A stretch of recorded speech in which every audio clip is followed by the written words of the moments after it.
Party के सदर JP Nadda आज आसाम के धेमाजी और सोनितपुर और नौगांव में इंतखाबी तशरीर करेंगे। इंतखाबी असेंबली इंतखाबात वैसे तो 5 रियासतों में हो रहे हैं, लेकिन मगरबी बंगाल की तीखी सियासी लड़ाई ज्यादा सुर्खियां बटोर रही है। ताहम जुनूबी रियासतों में भी इंतखाबी हलचल की कोई कमी नहीं है। बीजेपी ने केरल में अपने उम्मीदवारों की फहरिस्त जारी की है, तो वहीं तमिलनाडु असेंबली की कुल 20 नशिस्तों पर बीजेपी इंतखाब लड़ेगी। केरल असेंबली इंतखाबात के लिए कांग्रेस ने अपने 86 उम्मीदवारों की फहरिस्त जारी कर दी है। तफसील इस रिपोर्ट में। 5 रियासतों में होने वाले असेंबली इंतखाबात के लिए बीजेपी ने 4 रियासतों के लिए उम्मीदवारों की फहरिस्त जारी कर दी। केरल असेंबली इंतखाबात की कुल 140 सीटों में से बीजेपी 115 सीटों पर अपने उम्मीदवार उतारेगी। कुल 112 सीटों के लिए फहरिस्त जारी की गई, जिसमें मुल्क में मेट्रोमैन के नाम से मशहूर श्रीधरन पलक्कड़ से इंतखाबी मैदान में उतरेंगे। साबिक मरकजी वजीर केजे अल्फोंस पंजीरापल्ली इंतखाबी हलके से, मलयालम एक्टर सुरेश गोपी त्रिशूर से चुनाव लड़ेंगे। In Kerala, the Bharatiya Janata Party, we have an alliance with 4 parties. BJP will be contesting in 115 seat. वहीं तमिलनाडु असेंबली की कुल 20 सीटों पर बीजेपी इंतखाबात लड़ेगी। उसकी फहरिस्त भी बीजेपी ने जारी की। मगरबी बंगाल की 294 सीटों के लिए 8 मरहलों में इंतखाबात होने हैं। पार्टी ने इतवार को तीसरे मरहले के लिए 27 उम्मीदवारों और चौथे मरहले के लिए 36 उम्मीदवारों की फहरिस्त जारी की। पार्टी ने मरकजी वजीर ममलकत बाबुल सुप्रियो को टॉलीगंज से, चंचूरा से रुकने पार्लियामेंट लॉकेट चैटर्जी और तारकेश्वर से स्वपन दास गुप्ता को मैदान में उतारा है।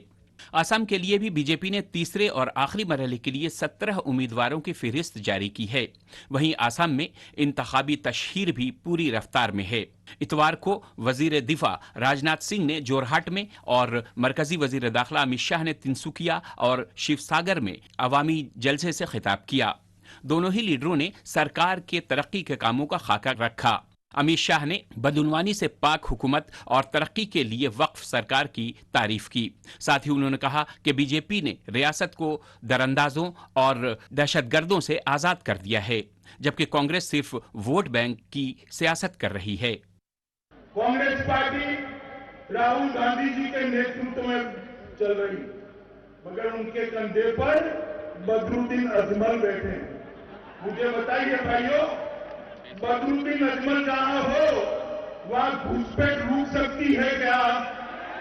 जोर से बोलो, रुक सकती है क्या? मित्रों, कांग्रेस पार्टी को आपका दिया हुआ एक वोट बदरुद्दीन अजमल को मिले, और बदरुद्दीन अजमल को मिला हुआ एक वोट आसाम को घुसपैठियों से भर देगा। आपको तय करना है कि कौन सी पार्टी चाहिए, घुसपैठ कराने वाली पार्टी चाहिए या घुसपैठियों को उखाड़ कर बाहर फेंकने वाली पार्टी? राजनीति केवल सरकार बनाने के लिए नहीं की जानी चाहिए। राजनीति की जानी चाहिए तो देश बनाने के लिए राजनीति की जानी चाहिए, समाज बनाने के लिए राजनीति की जानी चाहिए। हम जाति, पंथ, धर्म, मजहब की राजनीति नहीं करते हैं। हम राजनीति करते हैं तो इंसाफ और इंसानियत की राजनीति करते हैं, जस्टिस और ह्यूमैनिटी की पॉलिटिक्स हम करते हैं।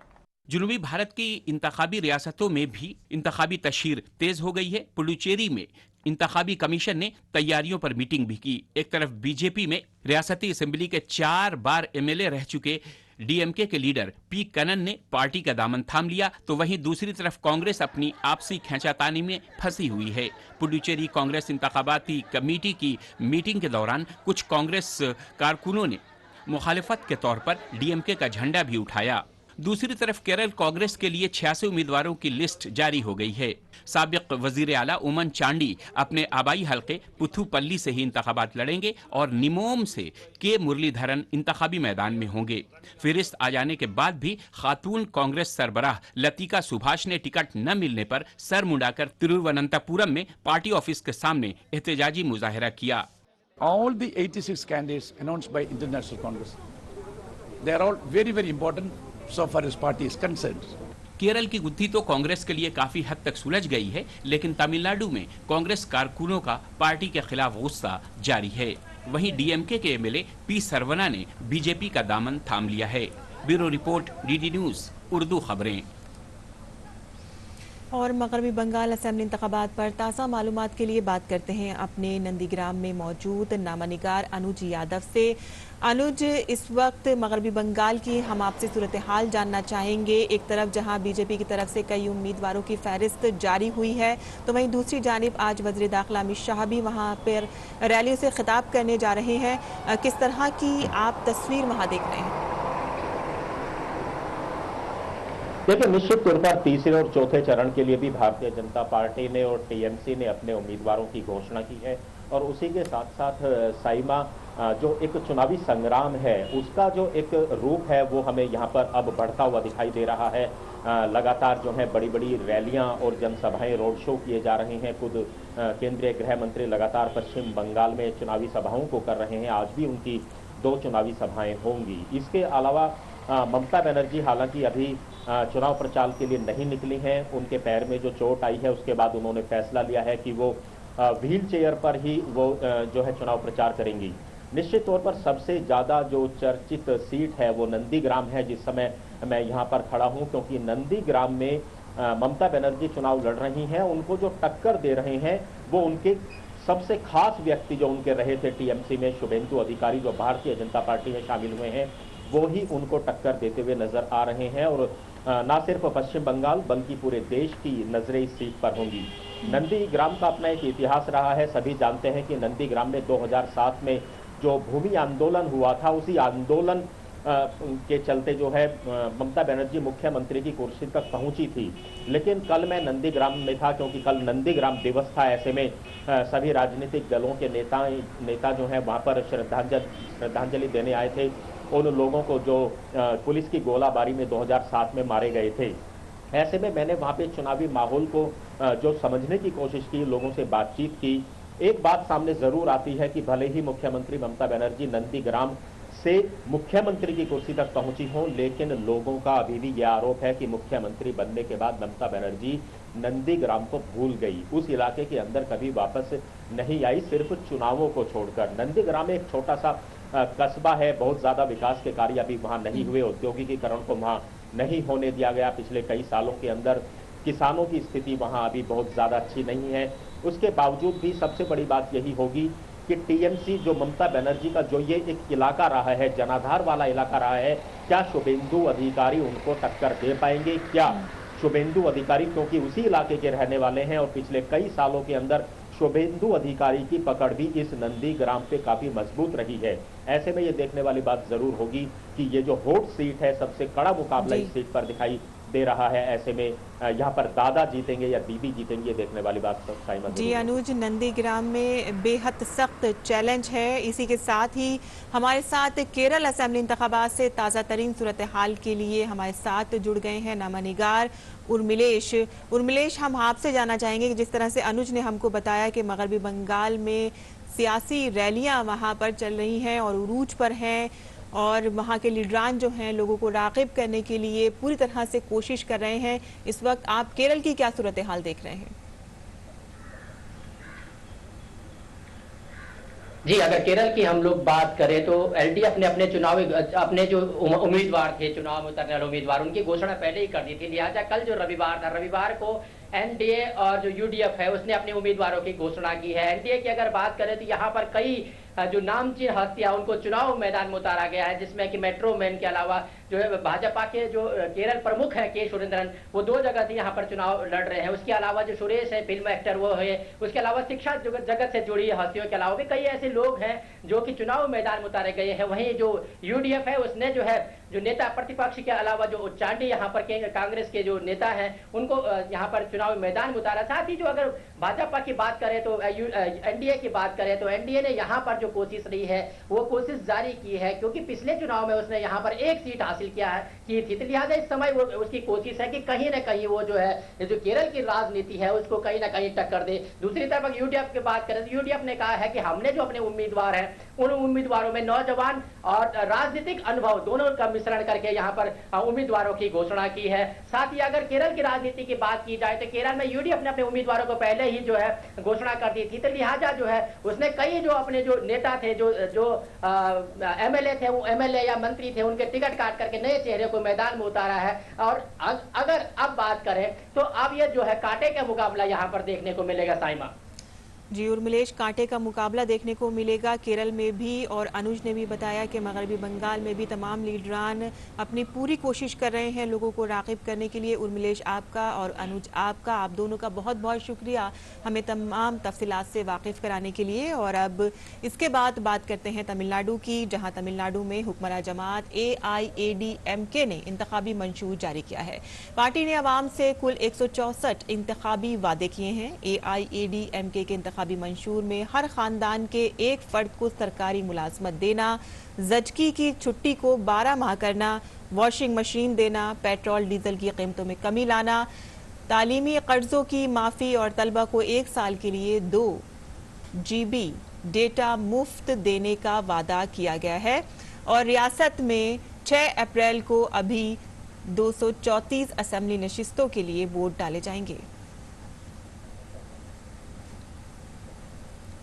और तमिलनाडु में AIADMK के जरिए मैनिफेस्टो जारी किए जाने पर बात करते हैं अपने नुमाइंदे अभिषेक झा से। अभिषेक, AIADMK ने अपना मैनिफेस्टो जारी किया है, काफ़ी तरह के वादे किए गए हैं, किस तरह का रद्द-ए-अमल वहाँ पर लोगों के दरमियान अब देखने को मिल रहा है?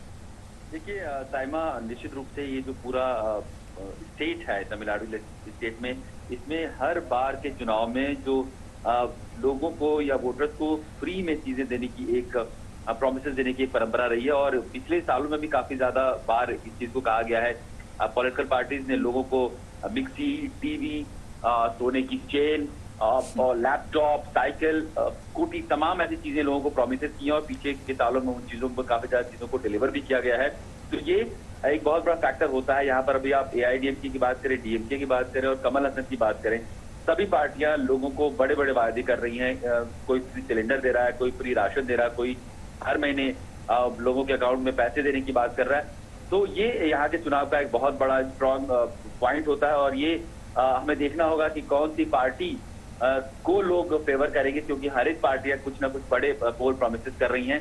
मीनवाइल बीजेपी ने कल अपने करीब 17 कैंडिडेट की लिस्ट जारी कर दी जो कि चुनाव लड़ेंगे। इस बार बीजेपी के जो स्टेट प्रेसिडेंट है एल मुरुगन, वो धर्मपुरम सीट से चुनाव लड़ेंगे। और खुशबू, उन्हें चेन्नई में जो 1000 लाइफ सीट है चेन्नई में असेंबली की, उन्हें वो सीट दी गई है। और इसके अलावा भी जो करीब 3 नाम और हैं जिनको अभी फाइनल किया जा रहा है, क्योंकि बीजेपी को AIADMK और बीजेपी अलायंस में से 20 सीट मिली हैं। 17 सीटों पर नाम डिक्लेयर कर दिए गए थे कल और 3 सीटों पर नाम का जिक्र आना अभी भी बाकी है। जी अभिषेक, तो आपने बताया कि वहाँ पर लोगों को अपनी तरफ राग़िब करने के लिए मुफ्त सामान देने की एक रिवायत रही है और लीडरान इसका इस्तेमाल करते हैं। ये बहुत बहुत शुक्रिया इस तमाम तफसीलात के लिए। वहीं बात करते हैं कोरोना की, जहां कोरोना के खिलाफ जंग लड़ते हुए हमें 1 साल का वक्त हो चुका है। इस अरसे में हमने कामयाबी के बहुत से रिकॉर्ड कायम किए हैं, लेकिन ये बात समझने की है कि ये मरहला अभी गुजरा नहीं है और जंग जारी है। अब तक दुनिया में सबसे बड़ी वैक्सीनेशन मुहिम के तहत भारत में वैक्सीन के लगभग 3 करोड़ खुराकें दी जा चुकी हैं। गुज़िश्ता 24 घंटों में कोरोना वैक्सीन के तकरीबन 15 लाख खुराकें दी गई हैं। ताहम कुछ रियासतों में कोरोना केसेस बढ़ रहे हैं। पिछले 24 घंटों के दौरान मुल्क भर में 25,000 से ज्यादा नए केसेस रिपोर्ट हुए हैं। पिछले 24 घंटों के दौरान 16,637 अफराद सेहतियाब भी हुए हैं। महाराष्ट्र में बढ़ते हुए मामलात के पेश नजर नागपुर में आज से 21 मार्च तक के लिए लॉकडाउन नाफिज है। वहीं ICMR ने बताया है कि मुल्क में कल तक कोरोना वायरस के लिए मजमूई तौर पर 22,67,03,641 नमूनों की जांच की जा चुकी है, जिनमें से 8,64,368 नमूनों की कल जांच की गई। वज़ीर-ए-आज़म नरेंद्र मोदी के परीक्षा पे चर्चा ने गुज़िश्ता दिनों भारत के लाखों तलबा को मुतासर किया है। इसी तरह इस साल भी वज़ीर-ए-आज़म मोदी के जरिए 10वीं और 12वीं जमात के तलबा के साथ परीक्षा पे चर्चा करने की उम्मीद है। वज़ीर-ए-आज़म मोदी के परीक्षा पे चर्चा प्रोग्राम के तई तलबा और असातिज़ा में काफ़ी जोशो खरोश है। आइए सुनते हैं इंदौर, रायसेन और ऊना से तलबा के ख्यालात। लाइफ का एक बेस्ट एक्सपीरियंस था। दिल्ली जाने का मौका मिला, वो भी पीएम ने बुलाया था, तो एक बेस्ट एक्सपीरियंस था लाइफ का। हमको काफ़ी सीखने को मिला। जो सर ने सिखाया, नरेंद्र मोदी सर ने, उनने जो लाइफ की प्रैक्टिकली चीज़ें बताई हैं वो बेस्ट सीखती मेरे हिसाब से। वह बहुत अच्छा एक्सपीरियंस था। उस एक्सपीरियंस में प्रधानमंत्री जी ने हमको जो सारी बातें बताई थी वह हमारे फ्यूचर और एग्ज़ाम्स के लिए काफ़ी ज़्यादा फ़ायदेमंद थी, और उससे हमारी एग्ज़ाम्स में काफ़ी ज़्यादा अच्छा परफॉर्मेंस गया था हमारा। एग्ज़ाम्स के दिनों में हमको टेंशन नहीं लेनी चाहिए, अच्छे से नींद लेनी चाहिए, और साथ ही साथ में हमको रिवीजन करते रहना चाहिए थोड़ा थोड़ा।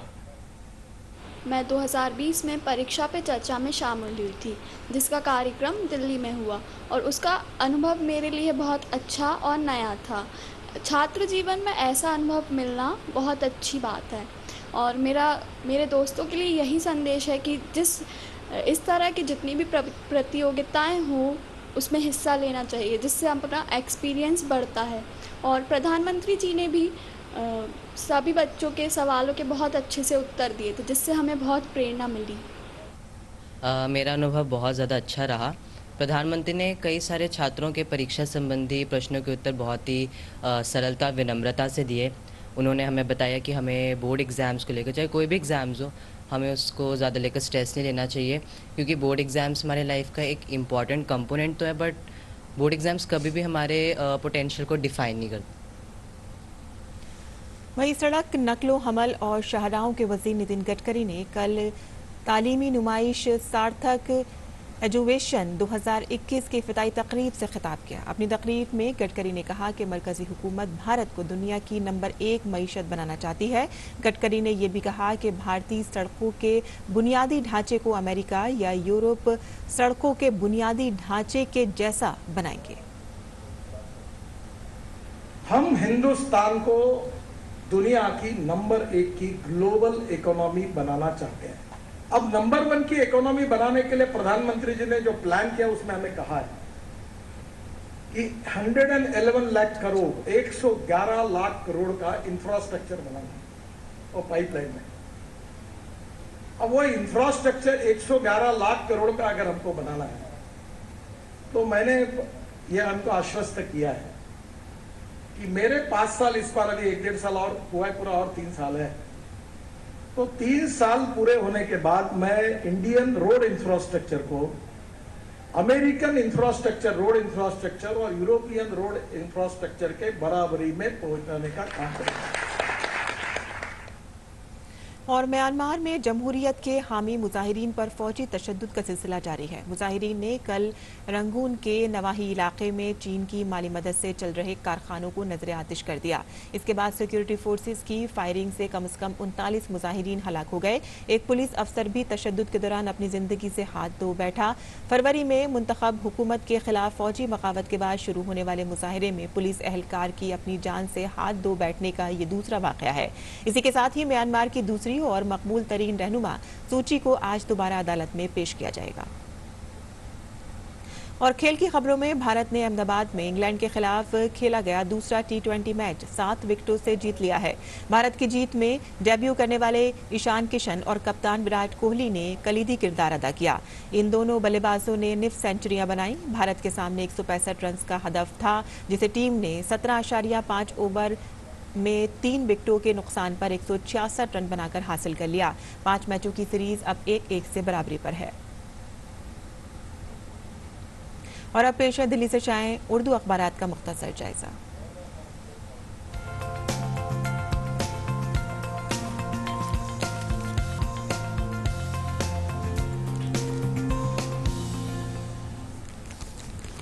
तो दिल्ली से चाय उर्दू के अखबारात में सबसे पहले नजर डाल लेते हैं रोजमर्रा राष्ट्रीय सहारा की खबरों पर, जिसके सफ़े अव्वल की सुर्खियां हैं। 5 रियासतों के लिए बीजेपी की फहरिस्त जारी। बंगाल के बाबुल सुप्रियो, तमिलनाडु में खुशबू और केरल में श्रीधरन मैदान में। दूसरी सुर्खी है RLSP का JDU में इंजमाम। उपेंद्र कुशवाहा समेत 150 लीडरों ने रुकनियत हासिल की। कुशवाहा पार्लिमानी बोर्ड के सदर नामजद किए गए। एक सुर्खी इसमें यह है 1 अप्रैल से all India tourist permit online कर दी गई है। अब रियासतों में सयाहत को फरोग देने के मकसद से सरकार ने एक नई स्कीम लॉन्च की है। इसके तहत सयाहों के लिए गाड़ी सहूलत देने वाले ऑपरेटर्स 1 अप्रैल से ऑल इंडिया टूरिस्ट परमिट के लिए ऑनलाइन दरख्वास्त दाखिल कर सकते हैं। इसके अलावा जो खबर इसमें शाया हुई है वो हिंद पाक कमिश्नरों की मीटिंग 23-24 मार्च को सिंधु आबी मुआहदे पर होगी बातचीत, ये एक आला ओहदेदार ने ये जानकारी दी है। तो ये थी रोजनामा राष्ट्रीय सहारा की सुर्खियां, और इसके बाद अब नजर डाल लेते हैं रोजनामा इनकलाब की खबरों पर। रोजनामा इनकलाब की खबरों में सफ़े अव्वल पर जो सुर्खी शाया हुई है वो है सऊदी अरब में गैर मुल्की कारकुनान की आज़ादाना मुंतकली का कानून नाफिज हो गया है। अब अपनी मर्जी से नौकरी बदल सकेंगे और हिंदुस्तानी मुलाजमीन दूसरे ममालिक के मजदूरों को भी इसका फ़ायदा मिलेगा। आपको बता दें कि ये किफ़ाला निज़ाम जो है अब वहाँ पर हटा दिया गया है। और इसके बाद अब आलमी सफ़े पर मज़ीद ख़बरें जो इसमें शाया हुई हैं, उसी में से एक ख़बर है न्यूजीलैंड की क्राइस्ट चर्च हमले की दूसरी बरसी पर वहाँ की वज़ीर आज़म जेसिंडा आर्डन ने कहा है कि मुस्लिम बरादरी की हिमायत हमारा फ़र्ज़ है। और इसके अलावा जो खबर इसमें शाया हुई है वो अफगानिस्तान से है, जहाँ जल्दबाजी में अमेरिकी फ़ौज के इनखला से दुनिया को ख़तरात का सामना करना पड़ सकता है। अफगानिस्तान के वज़ीर दाखिला मसूद इंदरावी ने ये कहा है। तो और इसके अलावा खेल के सफ़े पर जो सुर्खी शाया हुई है वो है T20 का जलवा, कोहली और ईशान की बदौलत हिंदुस्तान की शानदार जीत। तो ये थी अखबारात की सुर्खियाँ जो आज हमने आपके लिए चुनी थी। और अब इसके बाद नज़र डाल लेते हैं मौसम के मिजाज पर।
और नाज़रीन, वक्त है आपसे रुखसत होने का। जाते जाते हम आपको छोड़े जाते हैं जनूबी कोरिया के एक जजीरे के दिलकश मनाजिर के साथ। आप इनसे महसूस हों और हमें दें इजाज़त। आदाब।